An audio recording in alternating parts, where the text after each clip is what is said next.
Asli jannatda nimalar bor? Nimalar yo'q? Kasallik yo'q, kiyimlarda chirib ketishi yo'q, o'lim yo'q, qarilik yo'q, abadiy yoshlik, ichi tashi ichidan ko'rinib turadigan xonalar, ko'z ko'rmagan, quloq eshitmagan ne'matlar, ovozi musiqa bo'lgan oxu ko'z hurlar.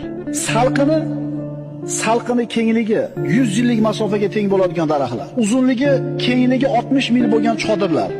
Tinimsiz oqib turadigan daryolar, sutli daryolar, asalli daryolar, may sharobli daryolar. Baland qasrlar, mevalar yaqin bog'lar, ko'tarilgan so'rilar, tizib qo'yilgan qadahlar, terib qo'yilgan yostiqlar, to'shab qo'yilgan gilonlar, xursandchiligi mukammal bo'lgan joy, shodligi ulkan bo'lgan maskan, xushbo'y hidlari 500 yillik masofadan kelib turadigan joy, vasfi ulug', Allohning diydori ko'riladigan joy jannat. Jannatga kiramanmi, kirmayman, birodar? Shafaat bor. Payg'ambar sollallohu alayhi vasallamning shafaatlari bor.